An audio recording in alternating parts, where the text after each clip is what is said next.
कि सारे जहां में किस्से ये मशहूर हो गए, सारे जहां में किस्से ये मशहूर हो गए, भाई हमारे मुनकरे दस्तूर हो गए। अब तो हाल ऐसा है कि सलाम करने में भी डर सा लगता है, क्योंकि जहां तक मामला है कोर्ट में जो फैसले चल रहे हैं और जो अदालतों का नजरिया है, तो एक जगह मैंने एक वकील साहब को जिर्रा करते हुए सुना अपने भाई के केस में कि शर्जील इमाम अपने भाषण की और अपने बातों की जो शुरुआत है वो करता है अस्सलाम वालेकुम कह के। मैं शायद नमस्कार करता हूं, आपको क्या टेररिज्म है? क्या अस्सलाम वालेकुम कहना टेररिज्म है? ये वकील साहब के हिसाब से शायद ये दंगा भड़काने का सबसे बेसिक मोडस ऑपरेंडी हो सकता है कि आप किसी को सलाम कर दीजिए। तो इसलिए अब डर तो लगता है, डर सही जाहिर बात है, डर लगता है, लेकिन तब भी जिंदगी है, जीना है, क्योंकि मौत तो बरहक है और लड़ाई अपनी जिंदगी के साथ लड़ते रहनी है। कोई इंसान कमाने के लिए लड़ रहा है, कोई इंसान जीने के लिए लड़ रहा है, कोई इंसान अपने हकूक के लिए लड़ रहा है। रही बात जो असद अशरफ साहब ने बोला, हमारे बड़े भाई ने, कि फैमिली का पक्ष रखा जाए, तो ये सबसे पहली बात है, जाहिर बात कि मैं जब यहाँ आ रहा था तो मेरे वालिदा और मेरे मामा ने मुझे पहली बात बोली कि मत जाओ, मत जाओ, शायद तुम जाओ कुछ बोलो, कहीं तुम्हें भी ना उठा के ले जाए। तो फिर मैंने बस उन्हें एक ही बात बोली कि जिंदगी में अब सब कुछ खो ही चुके हैं, अब खोने को बचा ही क्या है, और उठाएंगे तो अब क्या ही उठाएंगे, अब तो सब ये आम हो गया है, नजर आम है कि हिंदुस्तान में आप हिंदू हैं या मुसलमान हो। हाँ, मुसलमान से ज्यादा मोहब्बत है, इसमें कोई शक और शुबा नहीं है, ये तो मानने की बात है कि मुसलमान अगर हैं और जबान थोड़ी भी आप खोलेंगे तो क्या आपके साथ किया जाएगा, ये बेहतर आप भी जानते हैं और हम भी जानते हैं। तो फैमिली, देखिए मसला ये शर्जील इमाम का नहीं है सिर्फ। शर्जील इमाम को अगर हम एक इकलौते एक ऐसे सिंबल के तौर पे देखते हैं कि शर्जील इमाम, लेकिन ये बहुत ही कॉमन सी बात है कि हम कम से कम शर्जील इमाम तालीम याफ्ता थे, या उनके भाई तालीम याफ्ता हैं, या उनके आसपास के लोग, एक सर्कल ऐसा है जो जेएनयू का, आईआईटी का है, ब्यूरोक्रेसी का है, कि जो लोग ऐसे हैं कि जो उनके बारे में बोल सक रहे हैं। कई ऐसे लोग हैं जेलों में जिनका कोई नाम लेवा नहीं है, जिनके बारे में कोई बात करने को नहीं है, उनके आसपास वो स्टडी सर्कल नहीं है, उनके आसपास वकीलों की टीम नहीं है, उनके आसपास मददगार नहीं है। तो मैं बहुत ही फक्र से बोलता हूं और बहुत शुक्रगुजार हूं ऐसे लोगों का, जो भी हमारे गेस्ट हैं, जो भी हमारे साथ खड़े हैं, वो शर्जील इमाम के बारे में बात कर रहे हैं और ऐसे लोगों के बारे में बात कर रहे हैं। लेकिन मामला यही है कि अभी हमारे मॉडरेटर साहब ने बोला कि मतलब हम स्टेट के विक्टिम हैं। देखिए, हम विक्टिम नहीं है, ये हकीकत है कि मैं बताऊं, मैं विक्टिम नहीं हूं। विक्टिम यहां पर नजीब हैं जिनके साथ जुल्म हुआ है। विक्टिम उसको कहते हैं कि जिसके साथ कहीं ना कोई ऐसा हादसा हो जाए जिसके लिए वो तैयार ना हो। हम पहले दिन से तैयार हैं। जिस दिन हम सड़क पे उतरे हैं, हमारे शर्जील भाई हो, हम हो, या हमारे जैसे हजारों स्टूडेंट्स हो जिन्होंने अपनी, किसी ने आंखें खोई, किसी का हाथ टूटा, किसी का पांव फटा, सर फटा, कितनों ने बच्चे खो दिए, तो वो पहले दिन से तैयार हैं सड़क पे जिस दिन उतरे हैं कि हम इस तानाशाह सरकार के खिलाफ लड़ाई लड़ने जा रहे हैं अपने हुकूक के लिए। तो वो पहले दिन से तैयार है, और जब लड़ाई अब लड़ने उतरते हैं अपने हक के लिए, तो आप विक्टिम नहीं है, आप अपने हक की लड़ाई लड़ने जा रहे हैं। मैं आज तक 6 साल में कभी मीडिया में नहीं आया, मुझे लगता है ये पहली बार मैं आपसे रूबरू हूं, क्योंकि मैं कभी अपने आप को एक विक्टिम के तौर पे देखना ही नहीं चाहता, ना ये शर्जील इमाम चाहते हैं। हमारी वालदा को आपने कभी नहीं देखा होगा। मैं किसी पे तनकीद नहीं करता, किसी से शिकवा शिकायत नहीं है जो मीडिया में है, लेकिन मेरा कहना है कि एक लीगल लड़ाई, लीगल बैटल हम लड़ रहे हैं, हम लिख रहे हैं, हम बोल रहे हैं, जितनी मेरी हैसियत है, जितनी मेरी आवाज है, मैं पहुंचाने की कोशिश कर रहा हूं। लेकिन मैं कहीं जाके अपने आप को एक विक्टिम के तौर पे नहीं दिखाना चाहता, ना देखना पसंद करता हूं। शर्जील इमाम जेल से लिख रहे हैं, यहाँ पे सारे लोग पढ़ रहे हैं, क्या उनके जबान में कोई नरमी दिखती है पिछले 6 साल में? वो अभी भी वही लिख रहे हैं अपने हक की बात जो 6 साल पहले लिख रहे थे। तो मैं पहले बोलता हूं कि आप हमारा साथ दीजिए, साथ ही बनिए, विक्टिम नहीं बनिए। हमारे हर्षमंदर साहब है, मनोज झा जी, एक दिन हम इनसे बैठे थे, सर से हम कुछ पूछ रहे थे, इन्होंने बोला, मुजम्मिल ये जो हवा बही है ना बाबू, ये हवा बदलने में 20 साल लगेगा। तो समझिए सर तो और दोनों अपनी जिंदगी काट चुके होंगे, तो ये लड़ाई किसकी है? वो आपको गाइडेंस दे रहे हैं।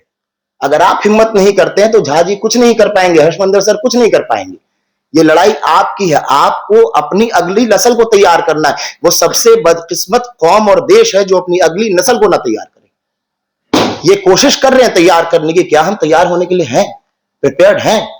ये सवाल हमसे है। और ये जो मैं बात यहां पे बोल रहा हूं, ये समझिए हर एक लफ्ज शर्जील इमाम का है। हम अपनी अगली नस्लों के लिए लड़ रहे हैं, हम कुर्बानी देने को तैयार हैं, हम दे रहे हैं। आज तक मैंने किसी को नहीं बताया, मुझे 10 घंटे पुलिस ने नंगा करके जमीन पे बैठाया है, नंगे हालत में मेरी वीडियो बनाई है, पुलिस ने मुझे खुले मैदान में दौड़ाया, बोला एनकाउंटर कर दूंगा। मेरे मुंह में पिस्टल कॉक करके मुझे मारने की धमकी दी गई है। मैंने किसी को नहीं बताया, क्योंकि मुझे इसको फंसाने के तौर पे नहीं बताना था, ना कहानी और फिल्म के तौर पे दिखाना था। वो हुआ, मैंने ला इलाहा इल्लल्लाह मोहम्मद रसूलुल्लाह पढ़ा, मौत है आएगी। डरना किस चीज से? मोदी जी नहीं मरेंगे, अमित शाह जी नहीं मरेंगे, हम नहीं मरेंगे, शर्जील नहीं मरेंगे, सबको मौत आनी है। तो किसी एक सरकार से, किसी एक इंस्टीट्यूशन से डर के फिर तो जीना छोड़ दीजिए। मुझे अभी रिसेंटली जब शर्जील इमाम साहब का वो रिजेक्ट हुआ बेल, तो मुझे लोगों ने बोला कोर्ट के बारे में बुरा क्यों नहीं बोलते कुछ, या तनकीद क्यों नहीं करते। मैंने बोला कोर्ट किसका है, इंस्टीट्यूशन किसका है? क्या किसी एक इंडिविजुअल का इंस्टीट्यूशन है? किसी एक इंडिविजुअल का इंस्टीट्यूशन नहीं है। इंस्टीट्यूशन हमारे हिंदुस्तान के हर एक अवाम का है, हर एक इंसान का है, जो कि कह सकते हैं आपको एक निचले स्तर के पायदान से ऊपर के स्तर तक जो लोग हैं उन सबका इंस्टीट्यूशन है। तो हम तनकीद कर सकते हैं जजेस के ऑर्डर की, बट हम इंस्टीट्यूशन की तनकीद नहीं करेंगे, क्योंकि इंस्टीट्यूशन हमारे मौत के बाद भी रहने वाला है। मैं इस दुनिया से चला जाऊंगा, शर्जील इस दुनिया से चले जाएंगे, तब भी इंस्टीट्यूशन वहीं का वहीं रहेगा। तो ये सारी चीजें हैं। और रही बात शर्जील भाई से आने के पहले मैं जब बात कर रहा था, उन्होंने मुझे एक ही बात बोली कि देखिए जब आप जा रहे हैं हमारी बात को रखने के लिए, तो एक बात बहुत सलीके से रखिएगा कि जब हम देखते हैं पॉलिटिकल पार्टी के स्पोक्स पर्सन आते हैं मीडिया में शर्जील की स्पीच को लेकर, देखिए हकीकत बात है, चाहे वो अमित शाह जी हो, चाहे मोदी जी हो, इनके मुंह से अगर शर्जील की नाम निकला है या सांसद में कभी भी नाम दिया गया, इनके चिकन नेक स्पीच की बात की जाती है। ये एक नेशनल नैरेटिव है, चिकन नेक स्पीच। आपने अभी हिंदुस्तान के सारी अदालतों के बाद सुप्रीम कोर्ट का जो फैसला आया शर्जील की बेल रिजेक्ट करने को, उसको सारे सांसदों ने एक्सेप्ट किया, भाजपा के, और बहुत उसके सपोर्ट में बोल रहे थे, बहुत मीडिया में नॉर्मल आपने देखा होगा। मैं भी एक्सेप्ट करता हूं कि हाँ शर्जील इमाम की बेल रिजेक्ट हुई, उसको 1 साल बाद अप्लाई करने के लिए बोला गया। बट क्या उस जजमेंट में जो चीज लिखा गया, क्या आप उसको एक्सेप्ट करेंगे?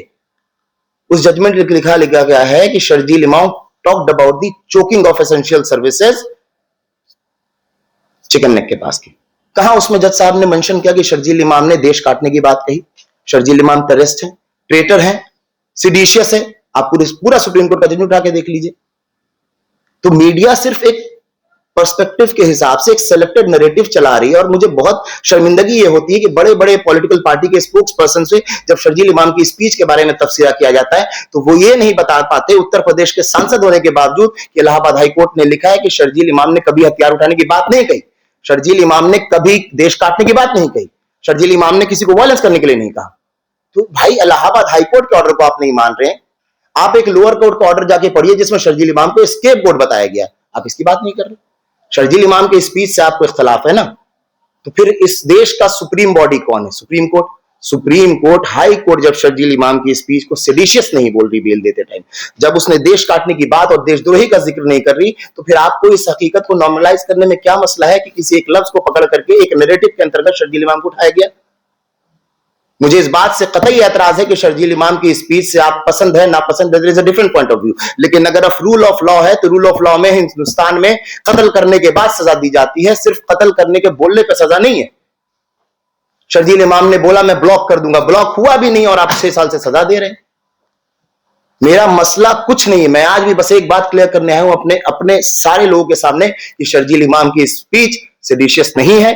शर्जील इमाम जेल से जो बेल मिली है, जो सारे केसेस में हिंदुस्तान में मुख्तलिफ शहरों में सब में शर्जील इमाम स्पीच के केस पे बेल पे बाहर है, और उसमें जजेस के जो भी जाके ऑब्जर्वेशन है वो पढ़िए आप। शर्जील इमाम भी जेल के अंदर है उस जुर्म के लिए जो उन्होंने किया भी नहीं, वो है दिल्ली में जो फसादात हुए थे, और शर्जील इमाम तब जेल में थे।